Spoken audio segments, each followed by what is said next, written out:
Attention please.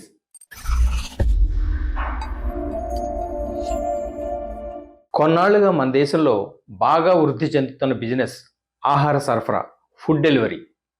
Weekly off నాడు, holiday ఇచ్చిన రోజు సర్ప్రైజ్ పార్టీ ఇద్దాం అనుకున్నా, ఏ ఫంక్షన్కో చుట్టాలు ఫ్రెండ్స్ ఒక చోట చేరినా, అనుకోకుండా గెస్ట్లు ఎవరైనా వచ్చినా ఆన్లైన్ ఆర్డర్లతో ఫుడ్ ప్యాకెట్లు తెప్పించుకోవడం చాలా ఇళ్లలో ఇప్పుడు కామన్, ఆనవాయితీ అయిపోయింది.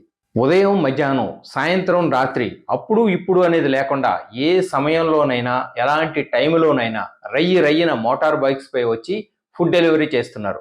నగరాలు, పట్టణాలు, కొన్ని బస్తీల్లో కూడా ఈ ఫెసిలిటీ వచ్చేసింది.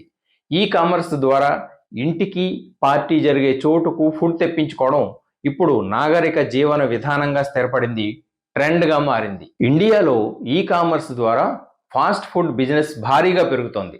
ఈ కామర్స్లో ఫుడ్ అండ్ బెవరేజెస్ విభాగం మరింత ఫాస్ట్గా పెరుగుతున్నట్లు స్టాటిస్టికల్ డేటా చెబుతోంది.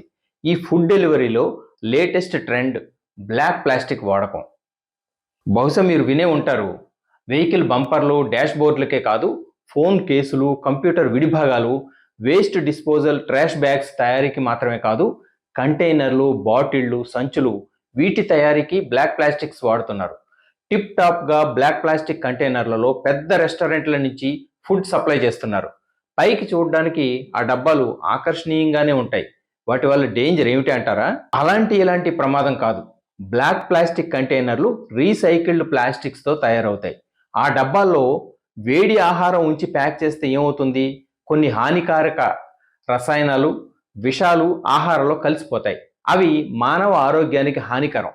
ఆ కంటైనర్లోని పాలిసైక్లిక్ ఆరోమేటిక్ హైడ్రోకార్బన్లు, కొన్ని కెమికల్స్ వల్ల వాటిలో ఉంచిన ఆహారం కలుషితం అవుతుంది.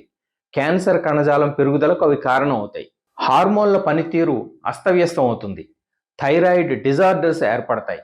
అరుగుదల దెబ్బతింటుంది. రోగ నిరోధక వ్యవస్థ బలహీనపడుతుంది. జ్ఞాపక శక్తి పైన దుష్ప్రభావం తప్పదు. పిల్లల్లో నేర్చుకునే శక్తి కుంటుపడుతుంది. ఇవన్నీ మనుషులకు వాటిల్లే నష్టాలు. పర్యావరణానికి బ్లాక్ ప్లాస్టిక్ ప్రమాదకరమే. బ్లాక్ ప్లాస్టిక్ని రీసైకిల్ చేయడం కష్టం.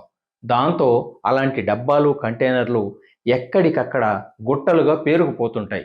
ఈ డబ్బాలతో పాటు ఒకసారి వాడి పారేస్తున్న ప్లాస్టిక్ సంచులు జతపడి రోడ్ల మీద పేరుకుపోయి వాన నీరు భూమిలోకి ఇంకకుండా అడ్డుపడుతున్నాయి. నగర ప్రాంతాలు, బస్తీల్లో కొద్దిపాటి వానలకే రోడ్లు మునిగిపోయి చెరువుల్ని తలపిస్తున్నాయంటే కారణం అదే. నగరాల ముప్పు పుణ్యం ప్రధానంగా ప్లాస్టిక్ వ్యర్థాలదే. ఈ దుస్థితికి విరుగుడేమిటి? బ్లాక్ ప్లాస్టిక్ వినియోగం తాలూకు దుష్పరిణామాలను తప్పించుకునే దారేది?